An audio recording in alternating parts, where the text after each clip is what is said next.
बहुत साल पुरानी बात है। प्राचीन इजिप्ट में अब्दुल्ला नाम का एक बहुत बड़ा कपड़ों का व्यापारी था। अब्दुल्ला बहुत ही अमीर था और साथ ही नेक और रहमदिल था। अब्दुल्ला के उस शहर में लगभग 5 दुकानें थी। इतना कुछ होते हुए भी अब्दुल्ला कभी कभी बड़ा उदास रहता था क्योंकि उसे कोई संतान नहीं थी। वो हमेशा साधु, मौलवी और महंतों की सेवा करता, गरीबों में कपड़े बांटता और दुआ करता कि उसे एक बेटा नसीब हो। आखिरकार अल्लाह ने उसकी सुन ली और जल्द ही उसके घर में एक बच्चे का जन्म हुआ। अब्दुल्ला ने बड़े प्यार से उसका नाम सुल्तान रखा। एक दिन अब्दुल्ला ने एक ज्योतिष को घर बुलाया। ज्योतिष ने बच्चे की कुंडली देखी और कहा, ये लड़का शूर है, लेकिन जब ये 16 साल का हो जाएगा तब उस पर बहुत बड़ा संकट आएगा, जिससे उसका जीवन बड़ा ही दुखदायी हो जाएगा। मेरा बेटा शूरवीर है ना, यही काफी है। वो खुद ही उन मुसीबतों मुश्किल से निपटा। कुछ सालों बाद सुल्तान 16 साल का हो गया। अब्दुल्ला के बहुत समझाने पर भी सुल्तान दुकान पर ध्यान न देता। उसका सारा ध्यान खेल कूद में ही लगा रहता था। अब्दुल्ला को अपने बेटे की बहुत चिंता होती। उसी चिंता ने उसे घेर लिया और वो बहुत बीमार पड़ गया और इसी बीमारी में उसकी मौत हो गई। सुल्तान को व्यापार की कोई समझ न थी। इसी वजह से जल्द ही उनका दिवाला निकल पड़ा। जल्द ही उसे अपनी 5 दुकानें बंद करनी पड़ी। अब उसके पास उनका बड़ा सा मकान ही बचा हुआ था जिसमें वो और उसकी माँ रहती थी। एक दिन रात के समय जब सुल्तान सो रहा था, एक वृद्ध सन्यासी उसके सपनों में आया। सुल्तान बेटा उठो। हाँ? आप कौन हो? घबराओ मत, अब मेरी बात ध्यान से सुनो। तुम कल सुबह उठकर ईरान देश के लिए निकल पड़ना। वहाँ तुम्हारा नसीब जगमगा उठेगा। इतना कहते ही वो सन्यासी गायब हो गया। सुल्तान नींद से जाग गया और उसने वो बात अपनी माँ को बताई। बेटा, सपने कभी सच नहीं होते, उन पर विश्वास कैसे किया जाए? लेकिन माँ, मुझे ये सपना सच लग रहा है और जो सन्यासी मेरे सपनों में आया था वो भी बड़ा शक्तिशाली लग रहा था। मुझे लगता है कि मुझे ईरान देश जाना चाहिए। और इस तरह अपने माँ की बात ना सुनकर सुल्तान ईरान देश आ पहुँचा। बड़ी दूर की यात्रा होने के कारण वो बहुत थक गया था। उसे जल्द ही नींद आ गई। सपने में फिर से वही सन्यासी उसके सामने आया। सुल्तान बेटा, ये तुम्हारी परीक्षा थी। मैं देखना चाहता था कि क्या तुम में साहस है कि तुम ये इतनी मुश्किल यात्रा कर पाओ। अब वापस अपने घर चले जाओ, वहीं पे तुम्हें धन का लाभ होगा।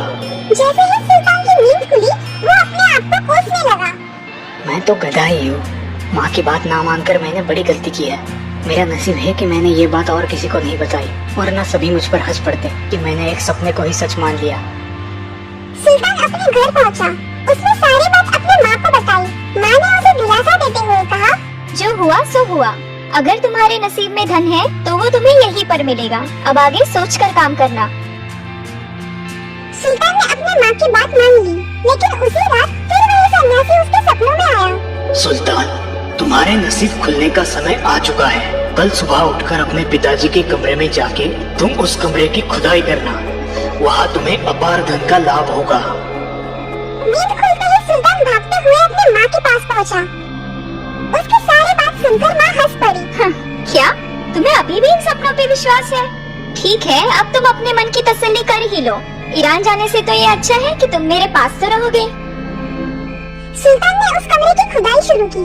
बहुत देर तक खुदाई करने के बाद उसे लगने लगा कि उसने फिर से कोई बेवकूफी की है। इतना बड़ा पत्थर! जैसे ही उसने वो पत्थर हटाया, उसे अंदर जाती हुई कुछ सीढ़ियाँ नजर आई। माँ, यहाँ पे तो एक सुरंग है। माँ को ये सब देख बड़ा आश्चर्य हुआ। जब वो दोनों उन सीढ़ियों से उतरकर नीचे उस कमरे में पहुँचे, इतना सारा सोना!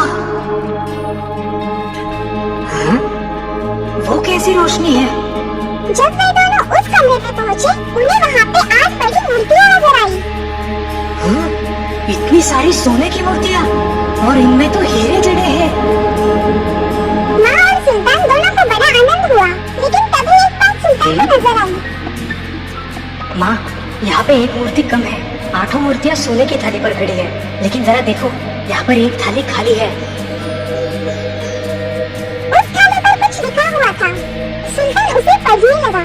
बधाई हो बेटा, ये 8 मूर्तियाँ और ये धन तुम्हारा है। लेकिन उन 8 मूर्तियों से भी ज्यादा मूल्यवान और बेहद सुंदर मूर्ति अगर तुम्हें हासिल करनी है तो तुम्हें बगदाद जाना पड़ेगा, जहाँ पे मेरा एक पुराना दोस्त मुबारक तुम्हें वो मूर्ति खोज निकालने के लिए मदद करेगा। सिर्फ वही एक आदमी है जो तुम्हें मदद कर सकता है। माँ, मुझे वो 9वीं मूर्ति हासिल करनी है। आप मुझे बगदाद जाने की इजाजत दीजिए। मैं अब तुम्हें नहीं रोकूंगी सुल्तान, तुम पर अल्लाह की मर्जी है, वो तुम्हें कामयाबी दे। इस तरह जहाज से सफर कर सुल्तान अब बगदाद आ पहुंचा। मुबारक बगदाद का एक नामचीन व्यापारी था, उसकी मसालों की दुकान थी। जब सुल्तान ने मुबारक को सारी बात बताई तब मुबारक ने सुल्तान को गले लगाते हुए कहा, मुझे यकीन था कि एक ना एक दिन तुम मेरे पास जरूर आओगे। तुम बड़े ही होनहार और काबिल बेटे हो। मैं तुम्हें वो 9वीं मूर्ति ढूंढने में जरूर मदद करूंगा। हम कल ही उस मूर्ति की खोज के लिए निकल पड़ेंगे। दूसरे दिन ऊँटों पर सामान लाद के वो दोनों निकल पड़े।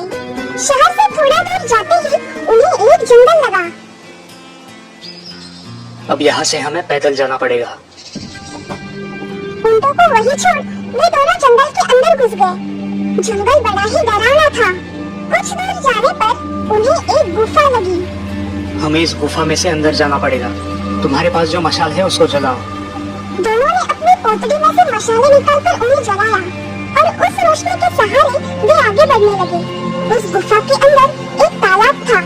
तालाब के किनारे पर एक छोटी सी नाव बंधी हुई थी।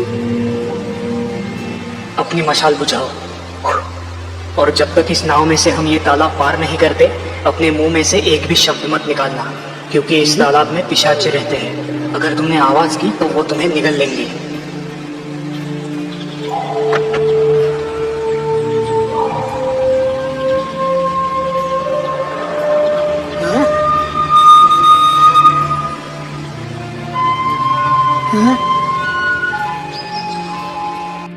कहानी जारी रहेगी। अगर आपको ये कहानी पसंद आए तो इसकी अगली किस्त इंशाल्लाह जल्दी आ जाएगी। प्लीज़ हमारे चैनल को लाइक, शेयर एंड सब्सक्राइब करना मत भूलना। अल्लाह हाफिज़।